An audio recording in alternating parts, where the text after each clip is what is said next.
Hello, everyone, and welcome to Canadians with Disabilities and Their Allies. My name is Brent Frain. I'm the host for the show, and today I have Jennifer joining me back again. It's always a great pleasure having Jennifer join me.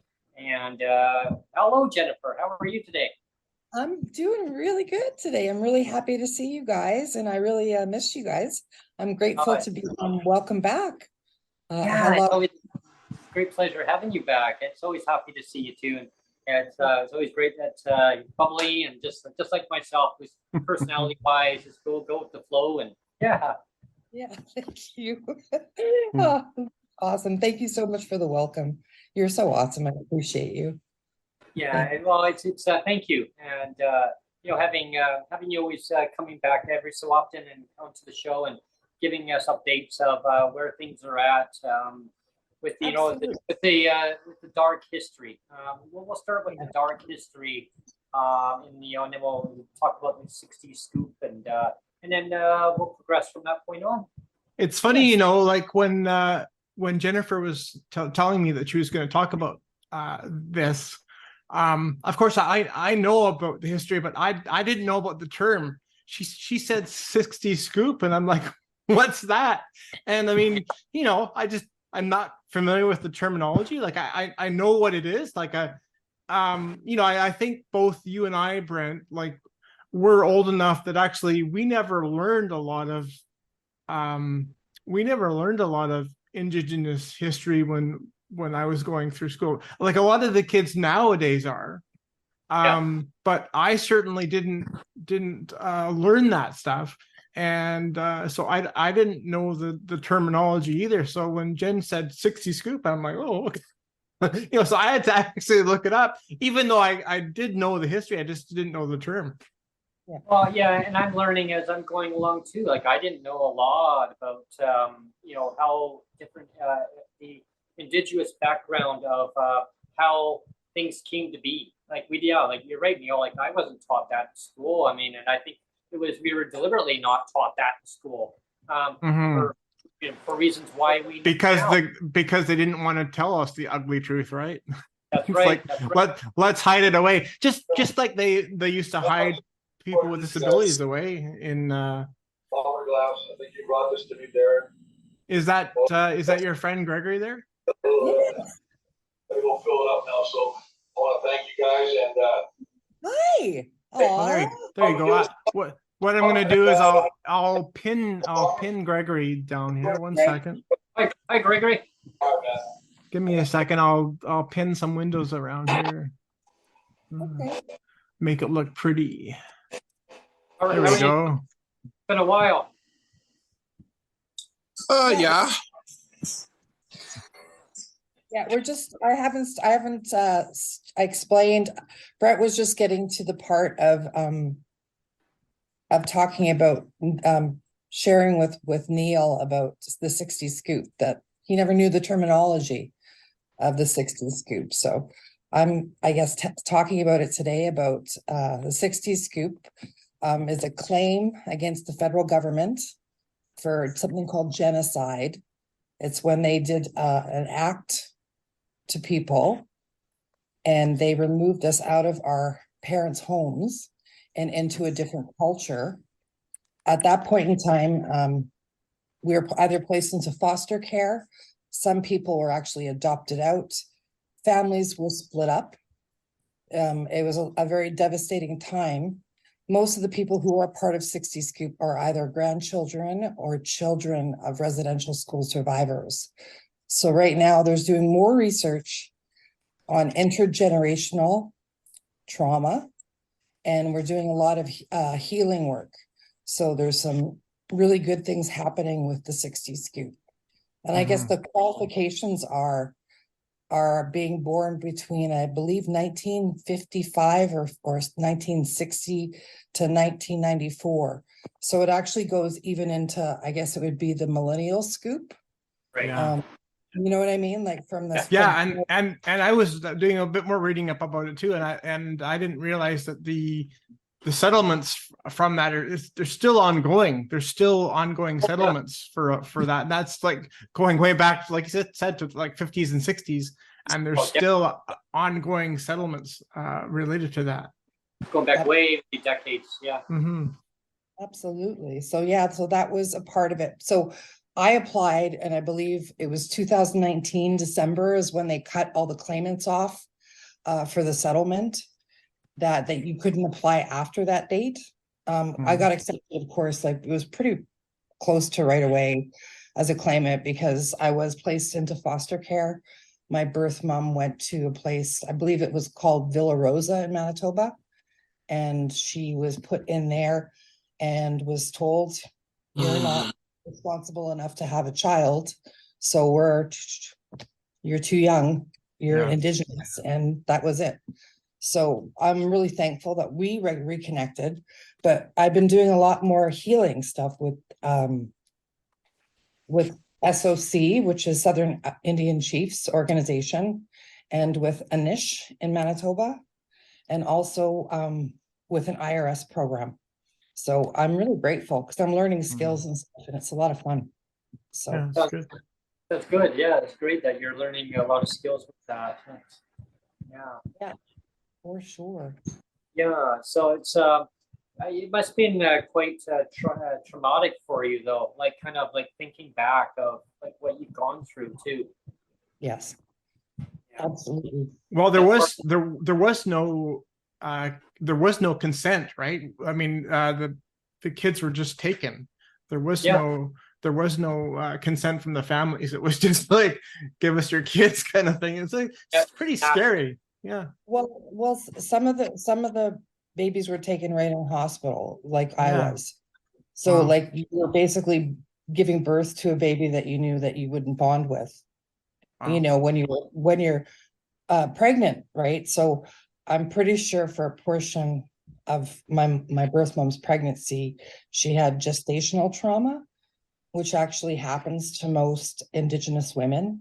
Up to 17% do, you know, suffer from that kind of stuff because of abuse and that. So it's just unfortunate, you know, but intergenerational homes are, you know, all suffering, and we need to do some work with our government, you know, to get better representation and better care for Indigenous people.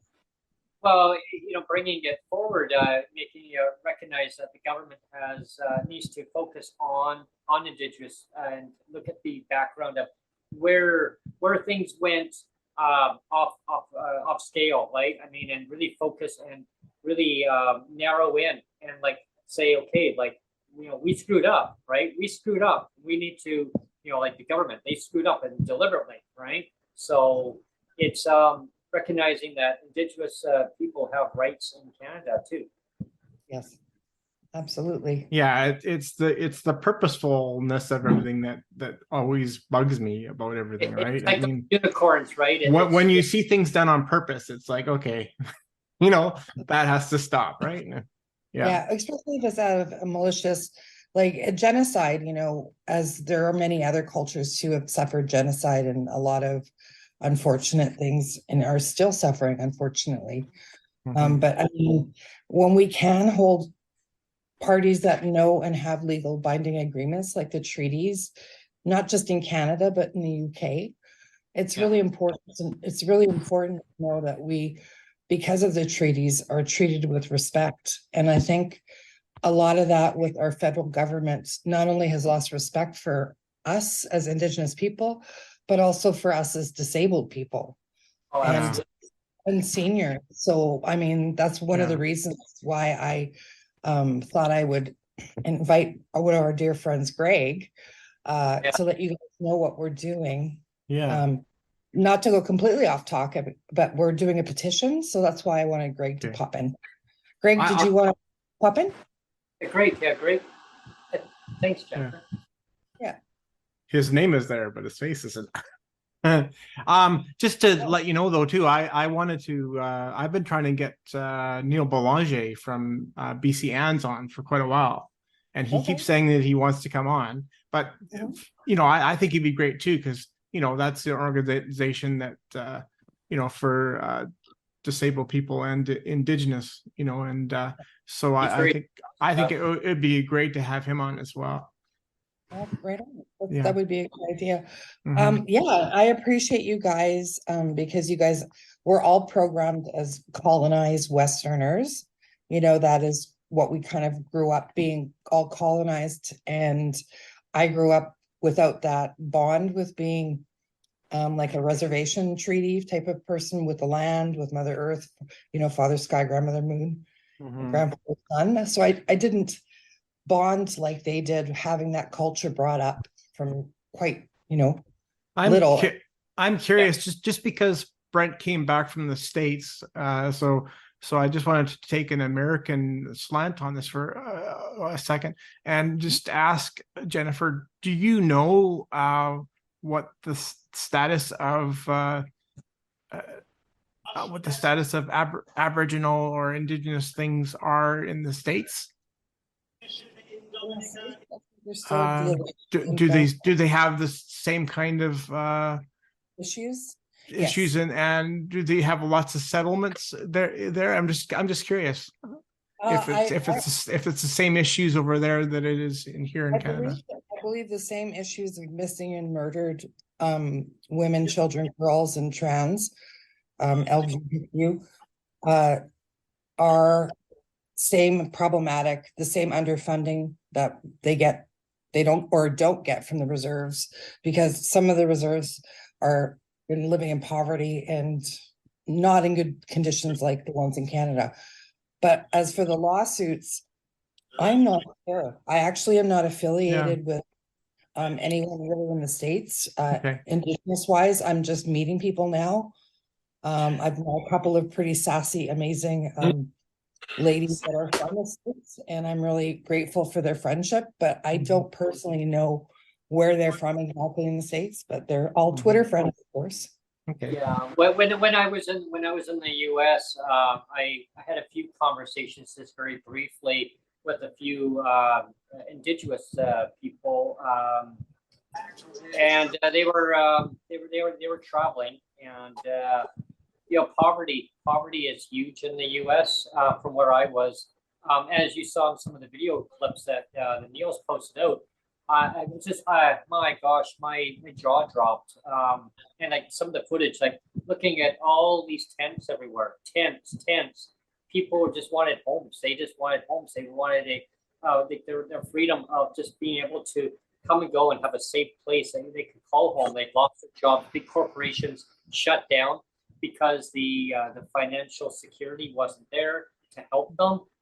So they became unemployed. They just they couldn't afford the high rents, so they ended up in tents. And the city, you know, amazing. They didn't, you know, you see security people walk by, they just left them. They didn't push them out or go to another area of the city. They just camp, and wherever they plump themselves, that's it. Now getting back to Indigenous, yeah, like it's hearing that they're not being respected in certain states. I don't know which states like they're all from, but they said they weren't being respected due to their cultural background, and it really bothers me, because people should be all respected regardless of who they are. Thank you. I mean, we're all humans. I mean, regardless of the backgrounds of who the person is. Everybody, you know, and as you all know, I mean, I always say, like, it's all based on lived experience. It's all, people have stories. They have stories of why they're homeless. Why did they become homeless? Why can't they afford the housing that they're in? Why is the government's not giving them the proper supports? Why are they not recognizing who they are as a citizen to their country, whatever country they're in. And yeah, I mean, so much has to change, and bringing things forward is and things like race and things. I mean, it's really important, right? I mean, I hope I don't get misunderstood with this, but one of my frustrations with because I've filed like that I filed 4 human rights complaints, right? With the ministry here, the BC Ministry for the Social Development, about the clawbacks of my pension, right? And it kind of bugs me that when you file a human rights complaint, you have only certain avenues, right? It has to be, is it racial, is it disability, is it marital, or is it sexual orientation, right? Those are the 4 main ones, right? And I mean that's important. I'm not saying that's important, but it kind of, in like something that I was trying to put through though, I couldn't base my discrimination on just disability, like, because it has to be so laser focused. It has to be like so laser focused. It's like, well, if you can't prove it was only because of your disability, I've told you before, the government says, well, because we also claw back pensions from seniors the same way as we claw back pensions from you, then it's not discrimination, right? And that, to me, the way that they can laser focus it and say, well, if it's not specifically race, or if it's not specifically disability, or if it's not specifically sexual orientation, it's like almost like systemic discrimination is alive and well. You know what I mean? Like, I'm not trying to minimize one or the other. I'm not trying to say that race doesn't matter, or sexual orientation doesn't matter, or disability doesn't matter. But the fact that the government can actually exploit that to their advantage and say, if you can't prove 100% disability or 100% race or whatever, then your claim is thrown out. You know what I mean? And this is where I wish that we would take a wider lens. If I'm making sense, I wish we could take a wider lens and like, we respect race and respect everything else, but take a wider lens and say, we're all human, and based on the fact that we're all human, clawing back things, like in my case, or taking children away from their families, it's not really it is a race thing, but it's bigger than that. It's a human. We talk about human rights, right? And we need to respect the fact that it's a race thing, but also that it's widen the lens and say it's a human rights thing. We're talking about human rights. We're not talking about the fact that I'm just disabled and I have to prove 100% that I'm disabled, or else it's thrown out, or that Jennifer has to prove 100% that it's a racial thing, or it's thrown out, or it's the same thing with Gregory, right? Or whatever, right? It kind of bugs me that the government can use that as a kind of excuse to say, if you can't prove this 100% racial or 100% disability, we can throw it out because systemic discrimination is alive and well. You know what I mean? Am I making sense? Oh, you make total sense, Neil, and that kind of stems into another one, and I want to get Jen, your view, and Neil, and Jennifer's view, and Greg's view on this. There was a post from, and I'm sure you might have seen it in your timeline. There's a disabled person who can't find housing anywhere, from all the way from Hope all the way to Vancouver. No housing. Has been in contact with the Premier of British Columbia. They've ignored her for 37 days. 37 days. Finally, they spoke up and they said, well, we're going to offer you supportive housing. That's right, the word supportive housing, not a safe home, but they put her in transitional housing, balanced her. You can only be in there so long. Now you're either take it or you're going to be on the street. Now they've offered her supportive housing, and that's it. So either take it or leave it. And that's kind of like saying, you're going to take what we're going to give you, not with what you want, or what we're going to give you, or you're on the street. And she doesn't want to be in supportive housing.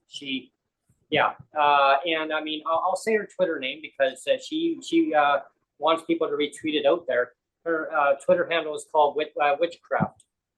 Okay. And I feel really upset for her because she just wants a safe home, and she has a dog. She just wants a place, and she has an accessibility need that has to be met. She has a medical condition, and so I think it's something to do with she has a sensitivity to perfumes and stuff. So she has that other sensitivity too that needs to be in a safe environmental setting. I think that there's so many housing that is being made, but they're saying, oh, well, you have to be on a waiting list to get that. She either going to be on the street or she's going to need to have that supportive housing. And now that supportive housing is not always meant for everybody's needs. Anyway, I wanted your view on that. I personally think housing is a huge issue. I don't know. Greg has been really apt about keeping up with the interest rates and everything else. He's been pretty awesome. So do we want to dive into the petition now, or yeah, I think maybe Greg can speak on that. Do you want to speak on well, that? I will say, I'll put it in a nutshell. I just looked at the petition. I'm thinking we're saying we need DERB and we need it now. And I will say when the petition launched, when they basically launched the petition and it was active on the House of Commons website in terms of in the petition department, it was on the same day that the Bank of Canada hiked the interest rates 25 points. So I'll say it was kind of like an uber perfect storm. And with the whole interest rate stuff, I say in my how I look at it is definitely not needed. Because with the hike of interest rates, now people are going to have to qualify for a rate of 7.25%, or 7 to 7.25%, in terms of a mortgage. And anyone who I will say who bought a house during the pandemic is going to get very, very, very, very screwed, or SOL in that regard. And I think, with that and stuff, because if you looked at the inflation report in the second paragraph section, if you take away mortgage out of the equation, the inflation number is 2.5%. So basically, that means mortgage is contributing to 33% of the inflation problem. So, and you're going to increase interest rates to further harm that type of problem per se. It doesn't make any type of logical sense in that regard. And then with the petition, I will say, I will say the disability community has Carla Cointreau on record lying about the Bill C-22, not once, not twice, not 3 times, but 4 times, in 4 different. 3 times a lady. 4 times. I just had to sing there. Sorry. 4 times.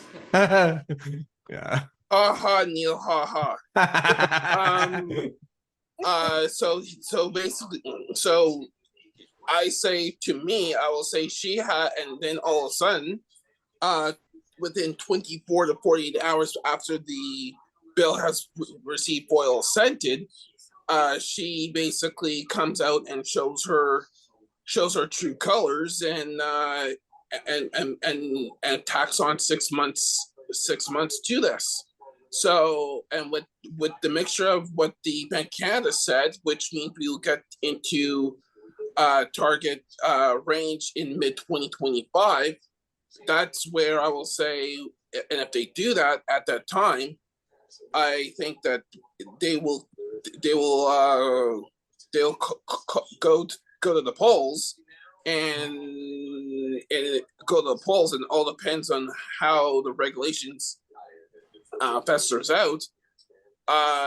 It'll be fool's gold luck if we get the first payment of Bill C-22 out before they go to an election in that regard. So so that's why I will say, and on top of that, in terms of what the big candidates said, it is basically official that affordability is on the ballot in the federal election in 2025, in my humble opinion.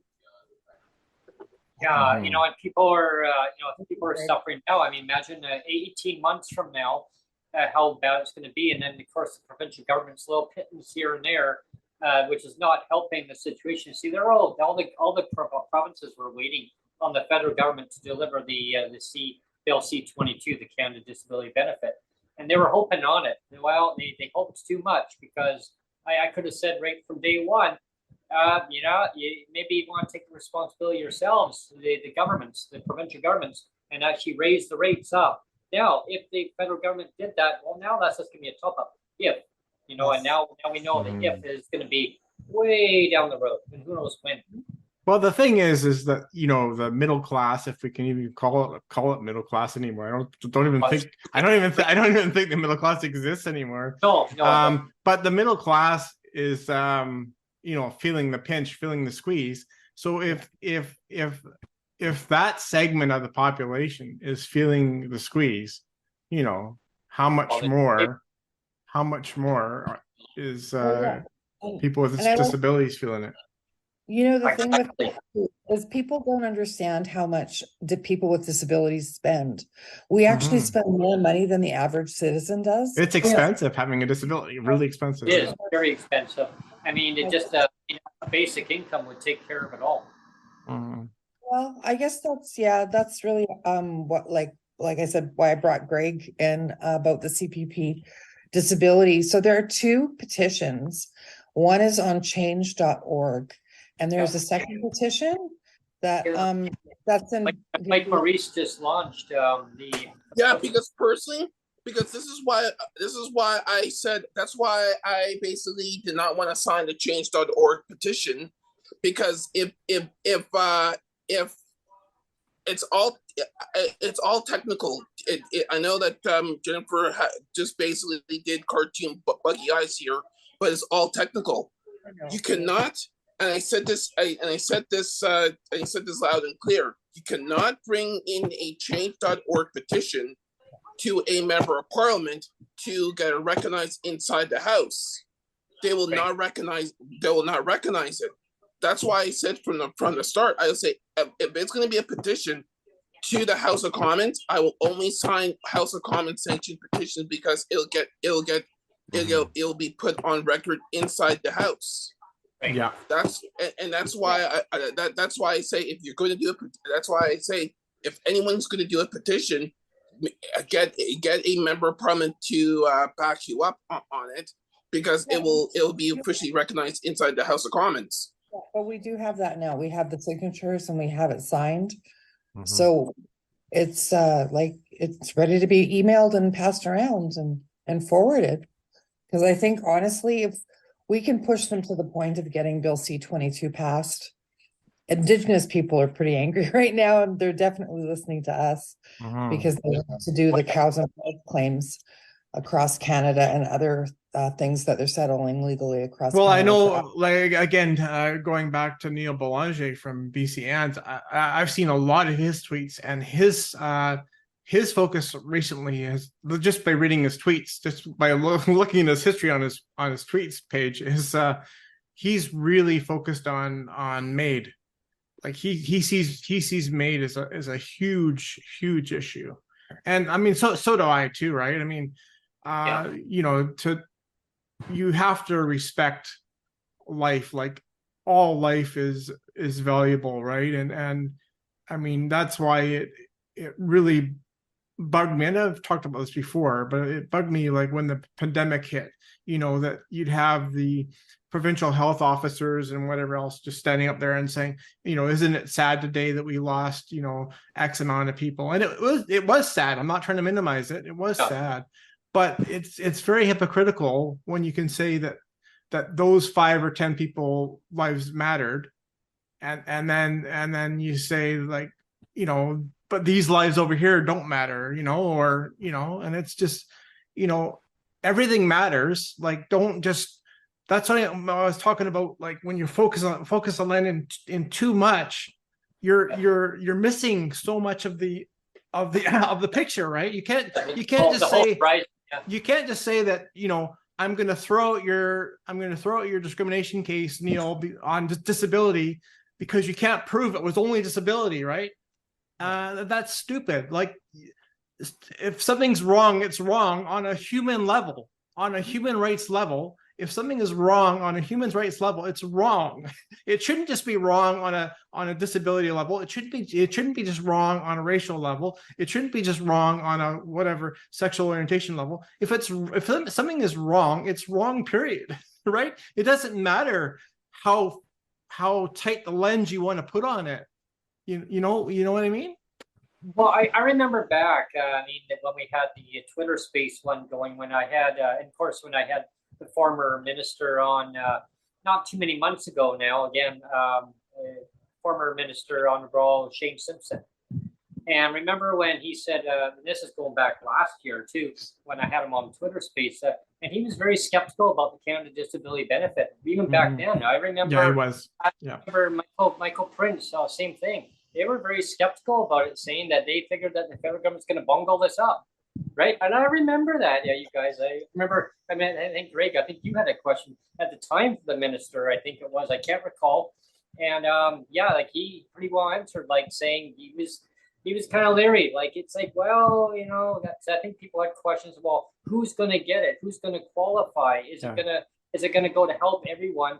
And at the time, the Minister Quantrill, at the time, I remember the post. I can't find it, but I'll do some digging. I'm sure, Greg, I'm sure you'll find it. But I remember over a million people it was going to help. All of a sudden, the whole narrative changed to hundreds of thousands, and then down to over 100,000. Like, what is it?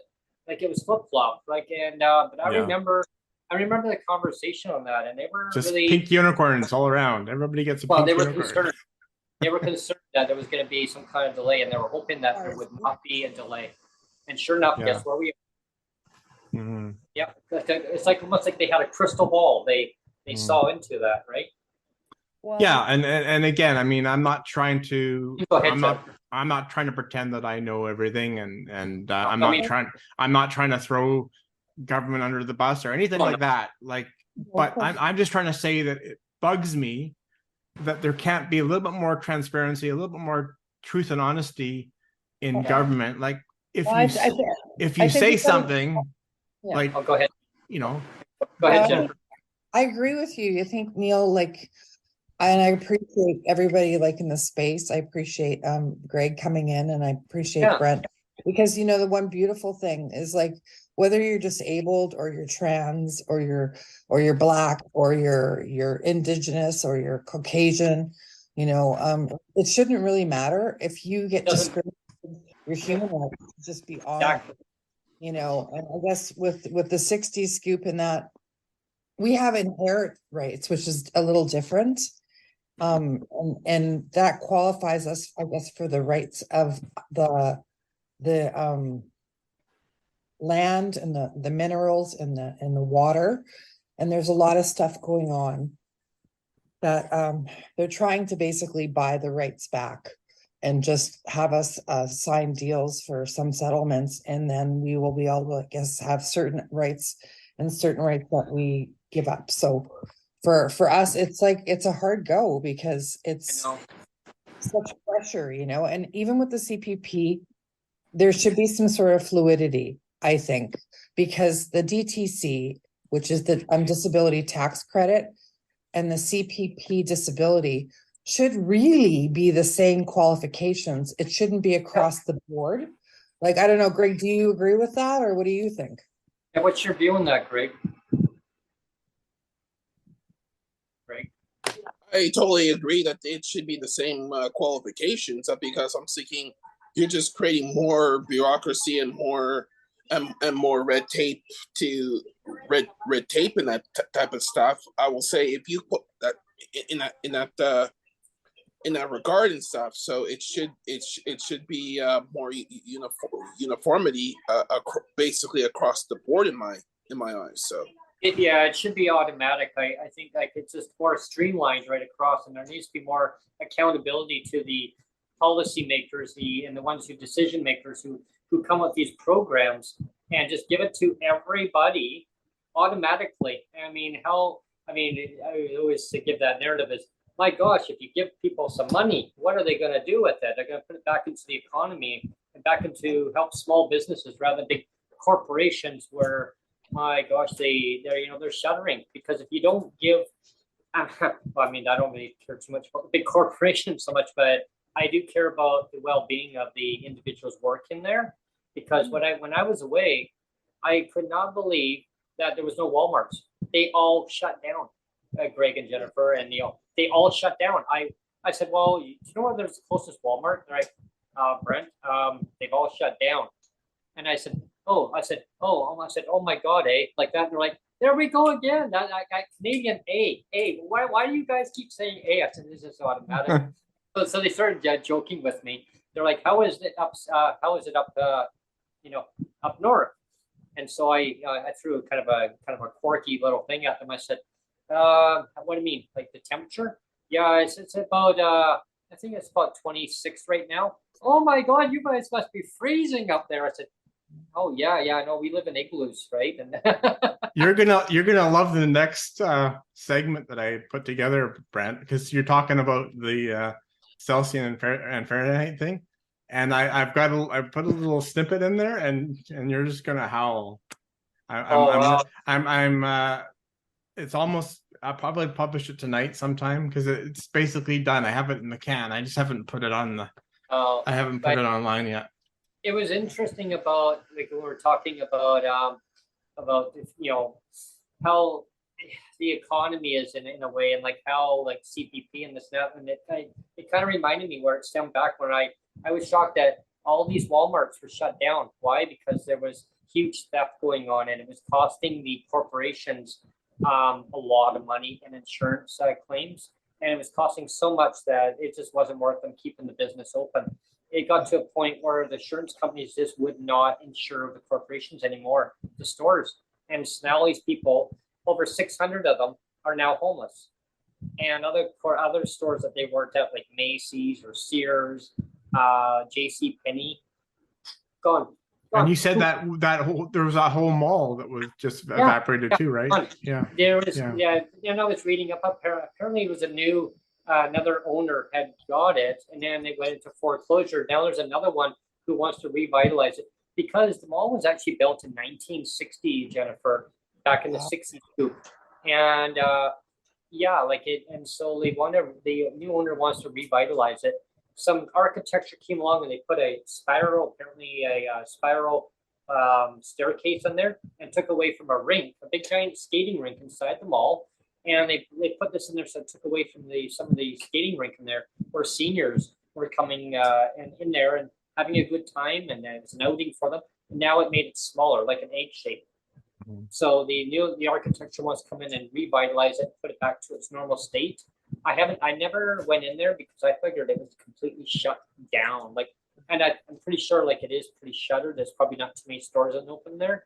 The parking lot was pretty bare. So I just stayed on the train and went by, but wow. I went into Wendy's though. I went there. Well, talking about how things change. I mean, we're getting off topic a little bit, I realize. But, I know. but there was a McDonald's where I live, fairly close to my house in Newton here in Surrey, and it used to be. They had a really cool sit down. They had it even had a ramp. So if you had a scooter or wheelchair, you could go up this ramp, and it was kind of an elevated area. You go up this ramp, and it was a nice fireplace there, and it was like a sitting area. with a couch and a chair and stuff. And that was there for quite a while.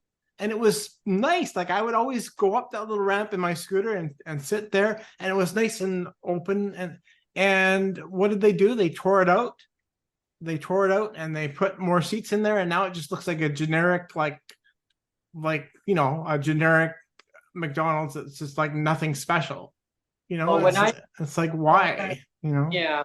Well, when I was away, like I was doing a comparison on the economy and the cost of living, and compared to up in here in BC where we are, Neil, and I was asking, there was other people traveling from other areas of across the U.S. and amazing. There was a couple that were actually from Toronto, and there was actually one person from Winnipeg, Greg, that was actually there, and so I got talking to a few people here and there. Go Bombers.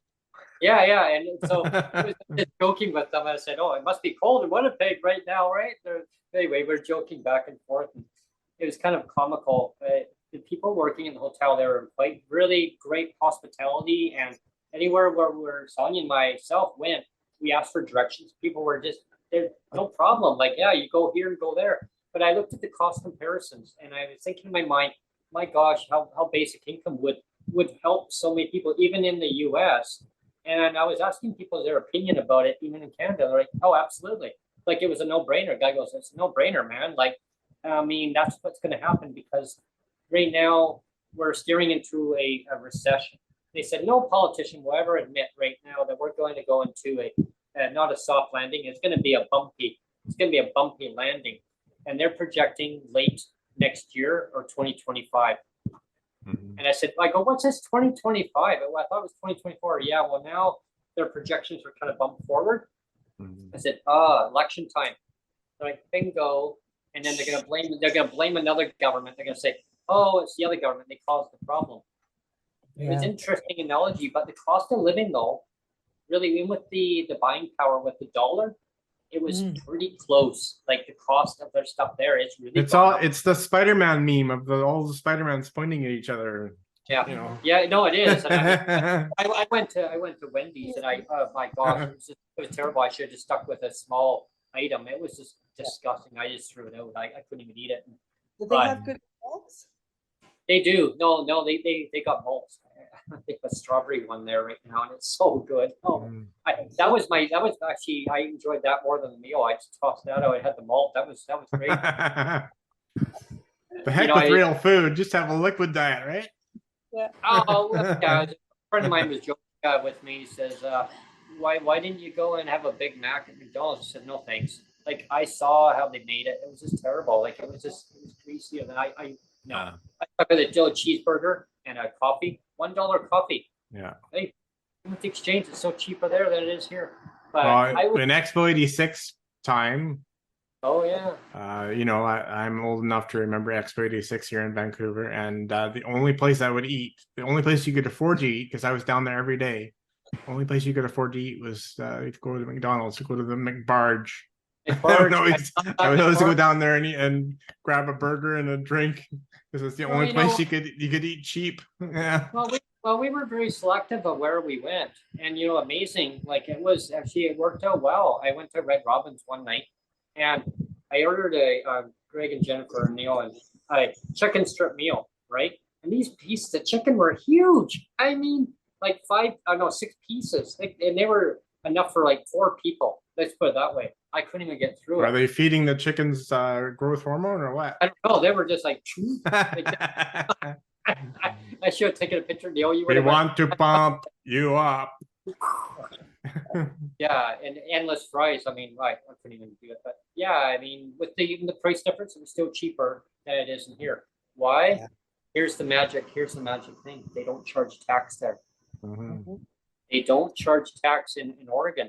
So that's why the value for the dollar, I was like, hey, this is great, but I still selected $5 for a day pass on their transit, US, ride unlimited. But imagine that. The price you see is the price you pay. Wow. What a concept. But their housing costs though are really high, even with the exchange. So you're looking at $2,500 a month for a 1 bedroom. Wow, that is Well, that's high. isn't that what Vancouver's like about $2,000 a month for a 1 bedroom. Oh, over Yeah. that, it's 25. Yeah, but when you do the exchange, Brent is saying $2,400. That's American funds. It was So like do $5 the a month. exchange. That's like Over over 3,000. three. Wow. And that's why, Yeah. and then these corporations, they shuttered. And I said to him, well, the guy at this hotel, he's a hotel manager. And I said, so do you have a Target? Oh, Target. He says, don't you have one in Canada? I said, well, we did. He goes, yeah, I know. They couldn't make a go of it. They took over Zellers. I go, that's right. He goes, yeah, we have a Target, but I don't dare going in there. He says, last time I went in, there was somebody shoplifting. Somebody was carrying a gun in there. I don't do guns. I don't do that stuff. He said, it scares the hell out of me. I'm like, oh, geez, man. He goes, that's why I work here. But he says, yeah, like it's scary because, like these people, they just want, they're doing anything they can to survive, and they get the items and they sell it, and they go and sell it to go and buy food. I said, so do you have like a food banks? They give you food stamps here. I'm like, okay. But food banks, yeah, he says they need to be outlawed. He says there's no reason why food banks need to exist. Well, absolutely. And the thing is self-sufficiency too, like Indigenous original ways were to be able to hunt, fish, and provide for yourself, Mhm. Yeah. And that was their view about food banks. And I was like, wow. I said, yeah, because we got a huge problem going on about food banks in Canada. He goes, I heard. And he goes, why?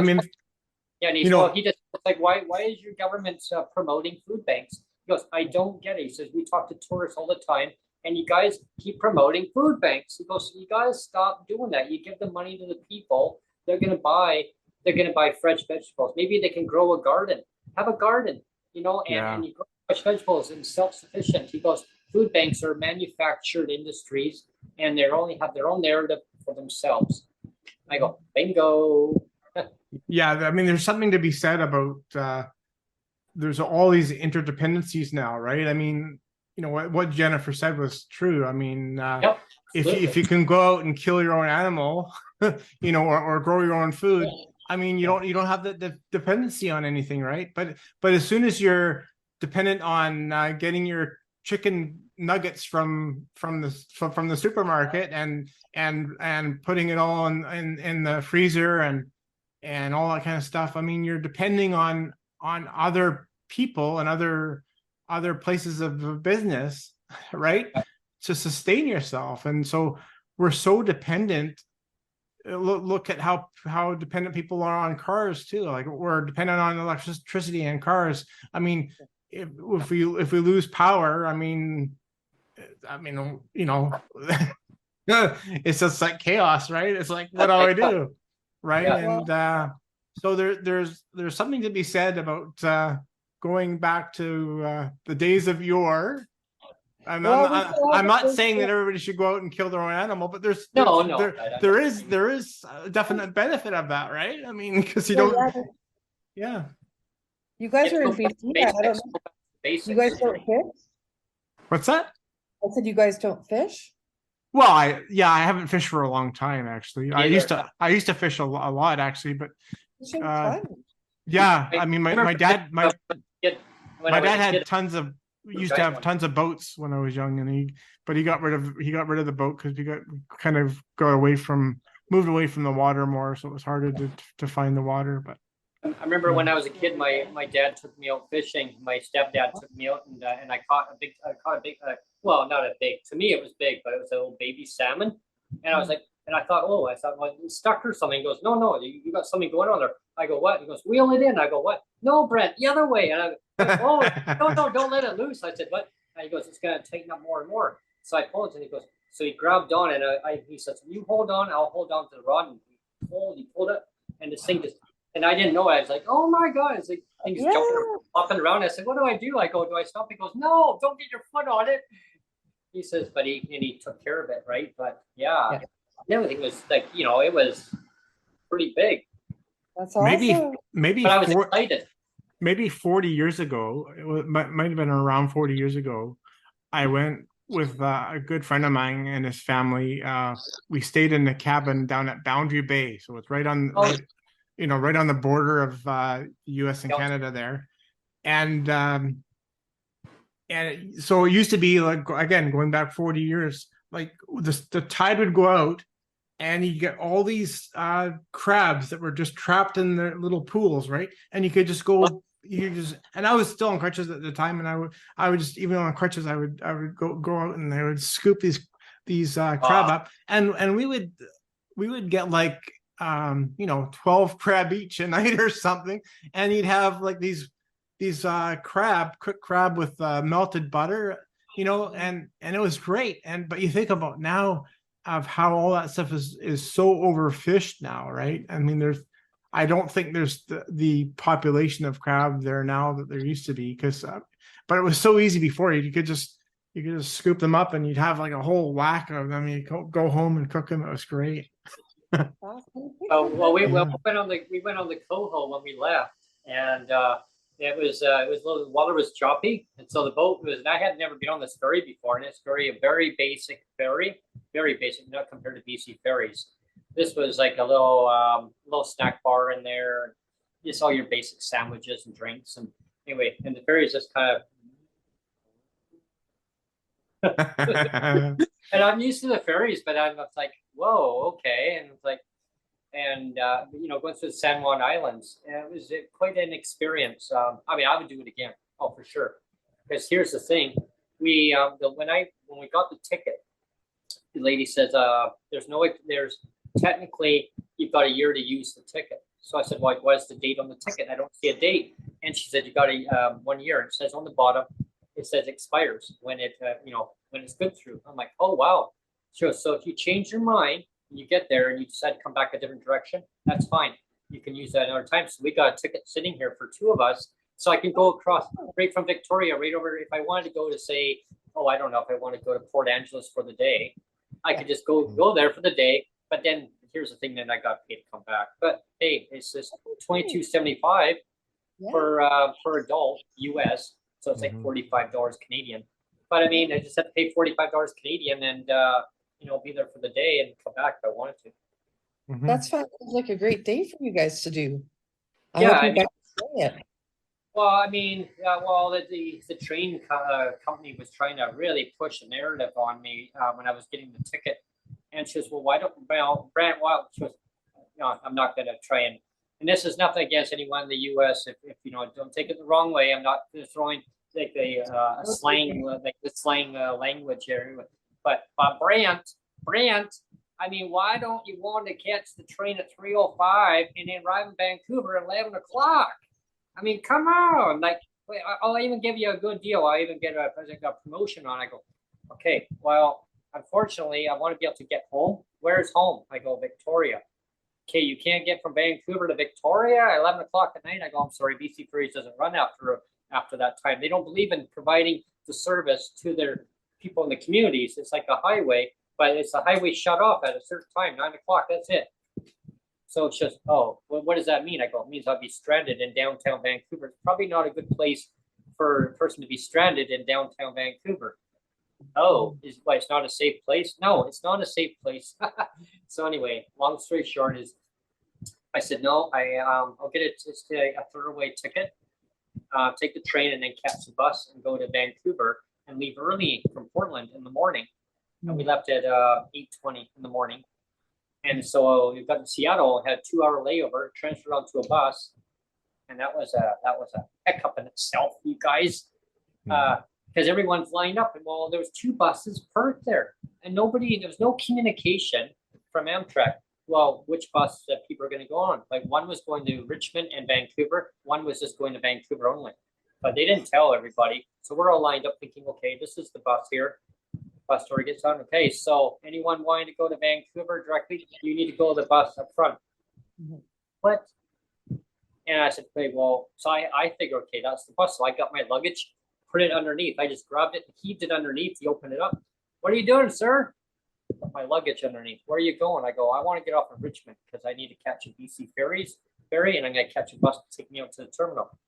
No, damn it, that's the bus over there. So I had to grab it all the way out and take it. And all the people lined up behind me, and I'm thinking, oh no, if I miss my spot, I'm going to have to stand in the back of that lineup. So I got Sonia to stand there save the spot. I grabbed the luggage out. I looked at, I glared at the bus driver. I grabbed, I go, there. She goes, Superman. I go, "Ugh," like that. I go, and I'm thinking, damn you, bus driver. But everybody else was confused too, right? So we heaved it on. And yeah, it was good. Yeah, so yeah, I mean, it was quite the experience. Yeah, of course, it was like a 2 hour or 2.5 hour ride up to the customs, Canada Customs. That's pretty good, actually. 2.5 hours from Seattle, and a little bit of traffic backed up. Sonia fell asleep.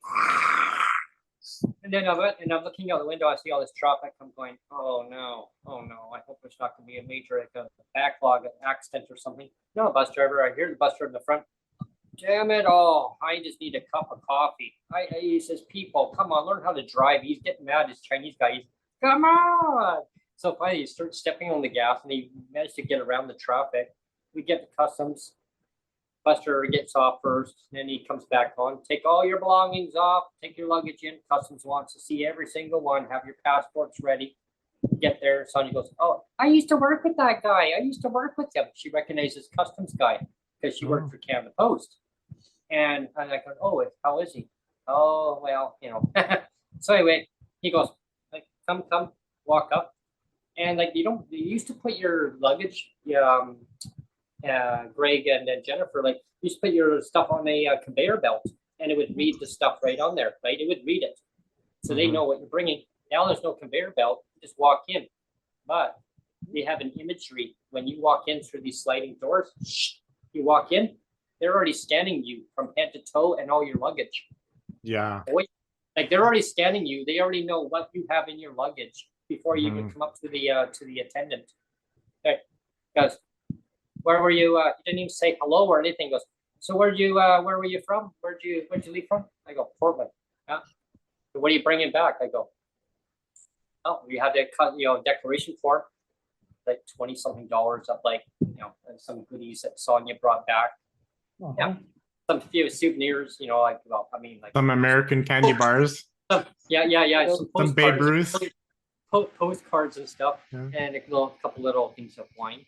She got they're like $1.75. Mhm. Little things of wine. It says, didn't even say anything. I said, Did you bring any towels back from the hotel?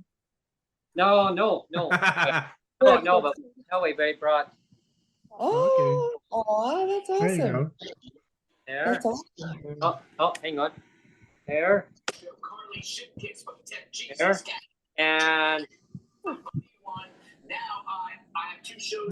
it's kind of neat. So now when you're doing Christmas cards, I'll expect to see a Portland, Oregon postcard. But Merry Christmas from Portland, Oregon. Well, they didn't even say, did you bring back any alcohol? Because I already knew they could already read what's in the bags. So I'm thinking, I said, no, I'm bringing myself back. Whatever's here is here. And the guy goes, go. Like, oh yeah, it's like, well, attitude problem. Like, he didn't say like, have a good day, just go. It's probably like, you get out of here. And he goes, are you both going directly home? All right. Yeah, that's the plan. Yeah, that's right. Okay. And then the bus driver is like, I guess like Sonia used the washroom. I had to use the washroom, a long trek, right? So I come out and I'm waiting for her. The bus driver comes along. He goes, oh, there you are. Oh, good. He goes, hey, we gotta get going. We gotta get on the road. And I said, yeah. And he goes, where is she? I go, she's in the washroom, man. He goes, good, because I gotta go myself. He goes, and I need a cup of coffee. I still need that coffee. I go, sorry, I can't help you with that. Maybe customs can. No, I don't want to talk to them. I already dealt with them. They're grumpy today. I go, yeah, they seem kind of snarly. But anyway, I mean, whatever. I mean, they're just doing their job, right? And I understand that. But I mean, I always say, if you know where you're going, you know what you're doing, and you just say, yeah, this is what I'm bringing back. I mean, no big deal, right? You have your game plan set in place. And this is anyone watching, like, have your game plan set in place. This is where you're going, and your point A to point B. If you have an address where you're going to stay at, that's fine. But yeah, I mean, just be yourself and just go with it. And that's what we found with our journey. You just go. Head Talk by Brent. Yeah. I'm going with the flow. Thank you for having me here.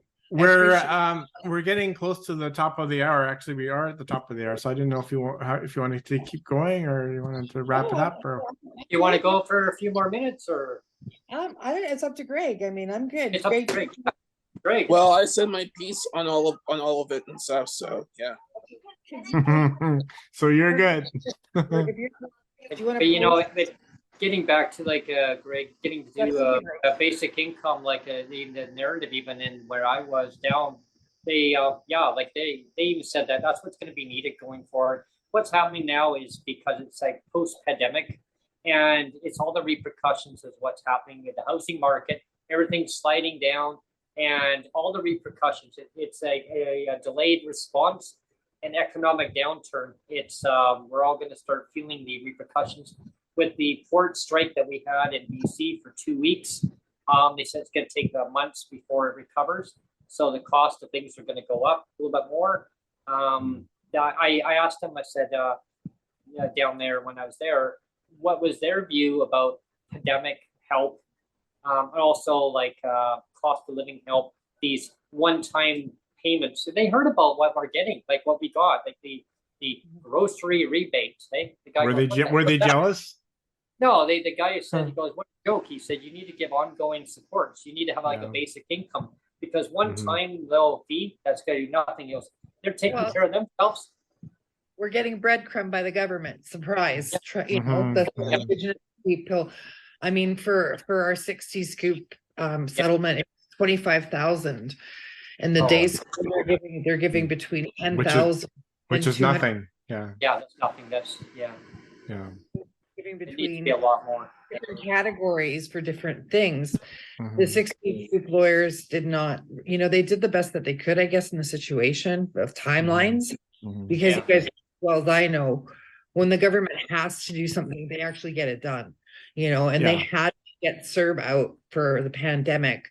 So I'm hoping that with these petitions and with all of us united sharing them across the you know, the country, that we can get enough signed petitions for the parliaments federally shared out, that we can actually make a difference, and that they see that so many thousands of Canadians want DERB immediately. You know, and then keep calling Carla. I think personally she needs to be terminated.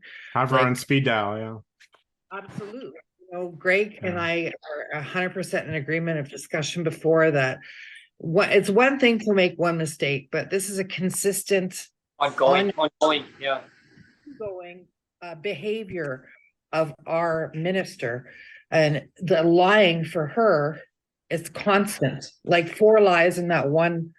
It was a lot, and you know, I just think that we need to personally think that she should either be stepped down if she doesn't complete this within not the 18 months, but the 12 months, because that's legally what she actually has by law.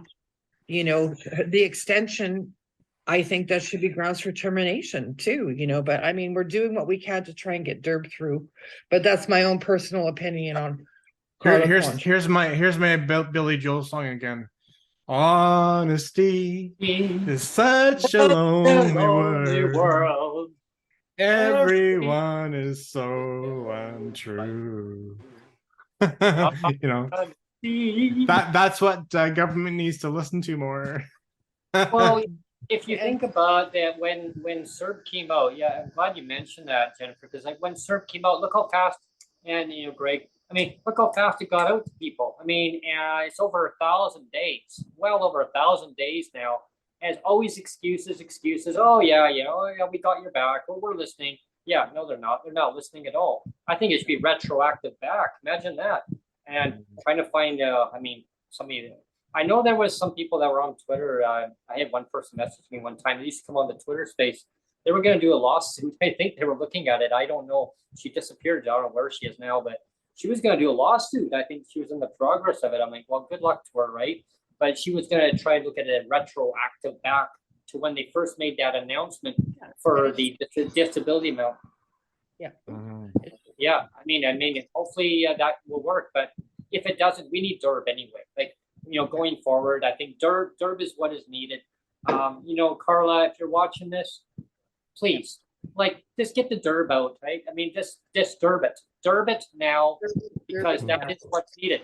And also, Benita Zarella, if you're watching this right now, thank you. I want to thank you very, very much for all your advocacy. Mike Maurice. Mike Maurice is another one. Yeah, you're awesome too. I mean, all of the ones, all the MPs or MPPs or MLAs who have been advocating strongly of getting, recognizing that the importance that DERB is needed. Because I know that Bonita and Mike have been really, really strong on this, but I know there's other ones too, and I don't want to leave anyone out. So if I haven't mentioned any names, I want to include all of them that are. Peter Julian. Peter Julian, yes. I Yeah. mean, and he's a rock star too. Senator Mary Faye McCollum is like a part of helping push through. She went and made sure she and Kim Pate too. In her campaign, when I met her in person at a Way Healing Conference, her direct thing is it's going to pass through before summer, and it did. So I'm hoping that she can really open her eyes and understand, because she knows I've sent her personal documents of my stuff, and she knows that you know, it's detrimental right now for everyone. We don't want to lose any more people to starvation, homelessness, or suicide. Oh, absolutely. I mean, if I had the power right now, I would get that money out right now to people. If I was a multi-billionaire right now, I'd have no problem. Here, I'd issue checks out right away. Personal check, here you go. Or actually, better yet, a money order. Here you go, instant cash, right? Because like delaying the inevitable is just going to cause bodily harm to people already suffering in legislative poverty in Canada. Legislative poverty does not need to exist at all. Jeff Leggett talks about it all the time. I know that, you know, he mentions, you know, a certain threshold, this and that. One thing that we did learn though, Jennifer and Greg and Neil, in a meeting that Sonia and Jeff and myself learned from a honorable minister just recently in Victoria, and everybody watching it, is the formula that the federal government and the provincial are going to go with. We all thought it was going to be LICO, the LICO formula. No, they're going to go with market basket measure formula, which, the amount is going to be a little bit different, tweaks. We're really concerned that what is it going to be? They said they want to gear it toward how the seniors have theirs, their senior supplement. And if that's the case, that amount is going to be, and that's kind of what Neil from BCNs was worrying about, is that if it goes to like $200-300, Carla, if that's the case, that's not going to wash. Okay, you need people with disabilities. That's just the poverty line. What about people with disabilities? Their expenses are a lot more than the poverty line.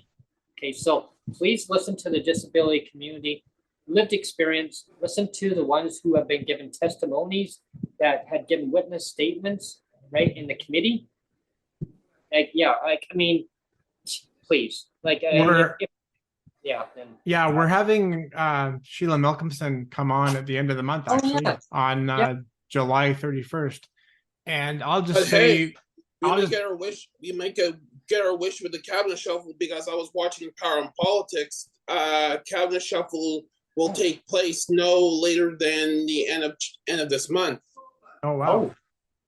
Wow. You mean Carla shuffled out? They're gonna do a cabinet shuffle by the end of this month. By the end of this month, so the hounds could be coming. So cross your fingers, basically, in that realm and stuff. But I will say she should be, I will say, done and dusted, not only for this, but with the stuff with CRA, with 600 people taking the Canada Emergency Response Benefit while on the job. In CRA and in Employment Canada, 47 people in her office. Wow. Oh my God. That's not a good look. No, that's a really nasty look. Pretty well. I gotta go pretty soon, you guys. So thank you for having me. Okay. I got another meeting. Okay. So I don't mean to cut Yeah, no, Everybody just before we blast off then, because I kind of wanted to we'll all go together like a big happy family kind of thing. Yeah. But I just wanted to mention that I have put a lot of work and effort into updating my website, and it's got a section devoted to your podcast now. So if anybody goes to www.daddybentlikes.com, that's my website, and it's got a whole page devoted to your podcast. And we serve up the there's a link to this video podcast like on YouTube, but there's also all the audio. If they just want audio, all the audio is being served up through Spotify and all other there's all kinds of places where you can get it, Google, Apple, Amazon. So yeah, Wow. so I put a lot of effort into it, and I hope people check it out. Yeah. I will. Awesome. Yeah, Good. we're definitely expanding out. So if you just want audio only, that's where you check it out. Just want YouTube, well then subscribe to Neil's YouTube channel, and you'll find all the latest podcasts, Breaking with Brent, Coffee Time, and the new segment Traveling with Brent. And I'm gonna put this up went out today, and it's gonna be really funny. You're gonna love it, Brent. Everybody else is gonna love it too. So, wait for that one. And the new segment said Traveling with Brent and Sonia. So Sonia added in that one because it's the traveling adventures. I go, hello, she said. Yeah. You like that? I go, hello. And it goes, I never know what her response is going to be. I'm thinking, okay, she's going to say hello or something. And I'll be like, okay, she didn't say hello. No, she did. But anyway, everyone, thank you. We're going to blast off. Yeah, thanks for tuning in. And Jennifer, we'll have you back again very soon. Okay. Thank you. And Greg, thanks for coming on. And thanks for Greg. Yeah. I'll have you come on. Yeah. Thanks. Sorry.